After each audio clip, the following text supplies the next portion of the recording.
Hello students. आज मैं आपको टाइप्स ऑफ सीआरओ के बारे में बताऊंगी।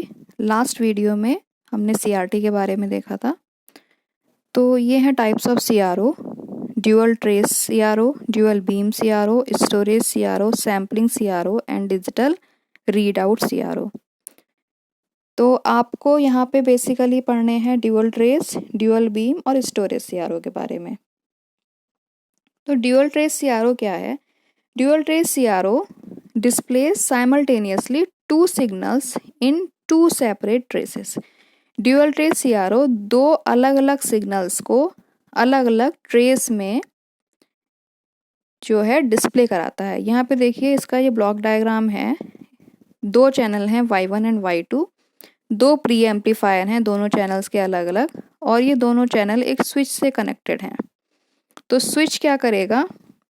मान लीजिए अगर चैनल Y1 को हमें सेलेक्ट करना है, चैनल Y1 के इनपुट को, तो स्विच Y1 से कनेक्ट हो जाएगा। अगर Y2 के सिग्नल को डिस्प्ले कराना है तो Y2 पे कनेक्ट हो जाएगा।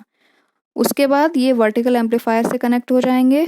ट्रिगर सर्किट से आपको सॉटूथ वेव मिलेगी जो कि हॉरिजॉन्टल प्लेट्स पे अप्लाई की जाएगी, और इन दोनों के वर्टिकल एम्पलीफायर और हॉरिजॉन्टल एम्पलीफायर पे जो आपके सिग्नल अप्लाई किए गए हैं उनके सिंक्रोनाइजेशन से आपको फाइनल वेव फॉर्म सीआरटी के डिस्प्ले पर मिलेगी।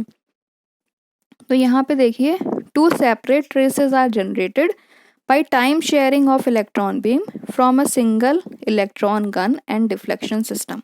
यहाँ पे क्या है? टाइम शेयरिंग होगी दोनों सिग्नल्स की, मतलब एक टाइम में एक इनपुट को ही इंटरटेन किया जाएगा और सिंगल इलेक्ट्रॉन गन से ही इलेक्ट्रॉन बीम पास होगी। ऐसा नहीं है कि दोनों प्री एम्पलीफायर्स के लिए या दोनों चैनल्स के लिए अलग अलग इलेक्ट्रॉन बीम हो। एक ही इलेक्ट्रॉन बीम होगी जो कि टाइम शेयरिंग बेसिस पर दोनों चैनल्स के सिग्नल्स को डिस्प्ले कराएगी। Signal input Y1 and Y2 are connected to the switch through identical preamplifiers. The electronic switch alternately connect these output at the preamplifier to the vertical amplifier of the CRO.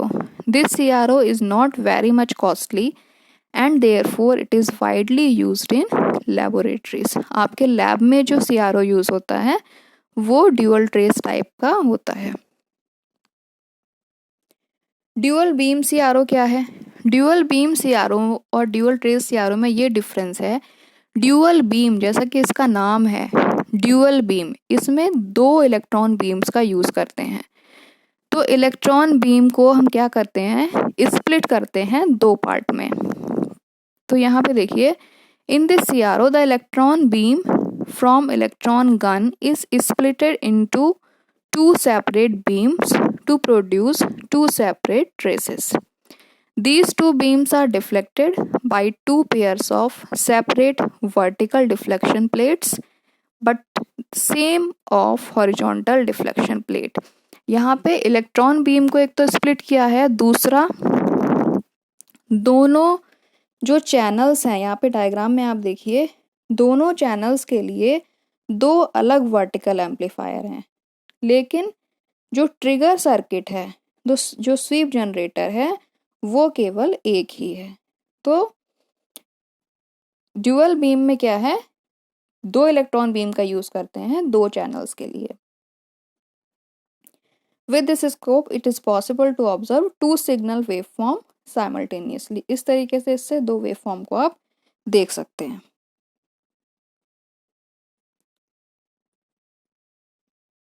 Storage CRO क्या है? Storage CRO हमारा क्या करता है कि जो waveform है उसको कुछ टाइम तक होल्ड करके रख सकता है। जब ये सिग्नल को होल्ड करके रखता है, इसका मतलब ये है कि इसमें कोई ना कोई मेमोरी एलिमेंट ज़रूर होगा। तो ये सीआरओ क्या है? स्टोरेज सीआरओ कि जो आपके ड्यूअल ट्रेस सीआरओ और ड्यूअल बीम सीआरओ हैं, इस पे जो वेवफॉर्म है वो कुछ सेकंड्स के लिए ही आपकी स्क्रीन पर दिखाई देती है, लेकिन जो इस स्टोरेज सीआरओ है उसमें जो आपकी वेवफॉर्म है वो कुछ घंटे तक भी दिखाई दे सकती है आपकी रिक्वायरमेंट के हिसाब से। तो ये स्टोरेज सीआरओ है। स्टोरेज सीआरओ में सीआरटी के डिस्प्ले को काफ़ी अधिक समय तक रिटेन किया जा सकता है। तो यहाँ पे देखिए इसका ब्लॉक डायग्राम। इनपुट सिग्नल को अप्लाई किया गया है एम्पलीफायर पे। एम्पलीफाई करके सिग्नल को हमने डिजिटाइज किया है डिजिटाइज़र की हेल्प से, मतलब इसकी सैम्पलिंग की गई है। सैम्पलिंग के बाद इसको डिजिटल फॉर्म में कन्वर्ट करके मेमोरी में वेव फॉर्म को सेव किया है। फिर ये एनालाइज़र सर्किट है। फिर उसके बाद वेव फॉर्म का रिकंस्ट्रक्शन हो रहा है। यहाँ पर नीचे इसका हॉरिजॉन्टल एम्पलीफायर लगा हुआ है, टाइम बेस सर्किट है, ट्रिगर इनपुट है और क्लॉक इनपुट है। तो इस टाइम बेस सर्किट की हेल्प से आपको टाइम बेस सिग्नल मिलेगा, सॉटूथ वेव मिलेगी, जिसको हॉरिजॉन्टल प्लेट पे अप्लाई कर दिया जाएगा। हॉरिजॉन्टल प्लेट और वर्टिकल प्लेट दोनों पे जो सिग्नल मिलेगा उसको हम सीआरटी पे डिस्प्ले करा सकते हैं। तो यहाँ पे क्या है स्टोरेज सीआरओ में कि the persistence of phosphor in conventional CRT is from few millisecond to several second. जो नॉर्मल आपके सीआरटी हैं उसमें फॉस्फोर की परसिस्टेंस मतलब ट्रेस स्पष्ट रूप से दिखाई देने की अवधि, जितने टाइम तक आपका ट्रेस क्लियरली दिखाई दे सकता है, वो कुछ मिलीसेकेंड से कुछ सेकंड तक की होती है। जिसके कारण यदि कोई फिनोमिना केवल एक बार ही होता है तब वह अति शीघ्र स्क्रीन से लुप्त हो जाता है। Therefore, the event that occur only once will disappear from screen after a short period of time. To observe such events, storage CRO is used, which can retain the display up to several hours after the trace first appeared on the screen. It uses the phenomena of secondary emission of electron from the target to build up and store electrostatic charge. This retention feature of this CRO is useful for displaying the waveform of a very low frequency signal. तो ये है आपका storage CRO। Next है sampling CRO। ये आपके syllabus में नहीं है लेकिन इसके बारे में आपको बता रही हूँ। सैम्पलिंग CRO में क्या होता है कि इनपुट वेवफॉर्म के कुछ पोर्शंस के सैंपल लिए जाते हैं। उन सैंपल से हम डॉटेड को क्रिएट करते हैं। डॉट को पहले सैंपल को हम क्वांटाइज करते हैं, सैम्पलिंग करते हैं, क्वांटाइजेशन करते हैं, उसके बाद उसके हमें डॉट हमें मिलते हैं। उन डॉट्स की हेल्प से हम वेवफॉर्म को कंस्ट्रक्ट करते हैं।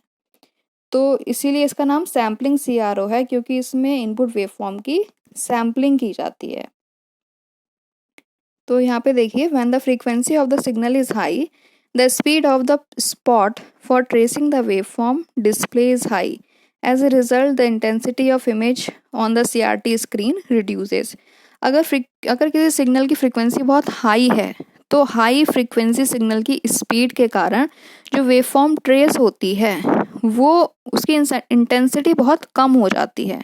तो उसको मेंटेन करने के लिए, हाई फ्रीक्वेंसी सिग्नल की इंटेंसिटी को मेंटेन करने के लिए हम सिग्नल्स के छोटे छोटे पोर्शंस को सैंपल करते हैं। Therefore, to obtain the sufficient image brilliance, it is necessary to increase the accelerating anode potential. अगर हमें इंटेंसिटी को इंक्रीज करना है इलेक्ट्रॉन बीम की, तो हमें एनोड प्लेट के वोल्टेज को बढ़ाना होगा। But this increase in anode potential reduces the deflection sensitivity. लेकिन अगर हम एनोड पोटेंशियल को बढ़ाते हैं तो डिफ्लेक्शन सेंसिटिविटी घट जाती है। So for maintaining deflection sensitivity, it is also necessary to increase the deflection potential. इसलिए हमें डिफ्लेक्शन पोटेंशियल को भी बढ़ाना पड़ता है। Again, this creates higher demand on vertical amplifier.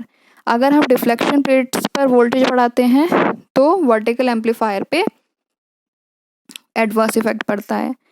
तो सैम्पलिंग ऑसिलोस्कोप क्या करते हैं? Sampling oscilloscope are specially design for viewing high frequency repetitive signal. Actually It uses different approach to improve high frequency performance. In sampling oscilloscope, the input waveform is reconstructed from the signal samples. This sampling technique circumvents the bandwidth limitation of CRT and amplifier, therefore making it easier to observe the signal on the screen. तो छोटे छोटे sample लेने से क्या होता है, जो हमारी हाई स्पीड की जो वेव फॉर्म है, हाई फ्रीक्वेंसी वेव फॉर्म है, उसका डिस्ट्रक्शन नहीं होता, वो बनी रहती है। इसलिए हम उसके स्मॉल पोर्शंस को लेके सैंपल्स करते हैं, सैंपल को क्वांटाइज करके डिजिटल फॉर्म में स्टोर करके डॉट्स की फॉर्म में वेव फॉर्म को कंस्ट्रक्ट करते हैं।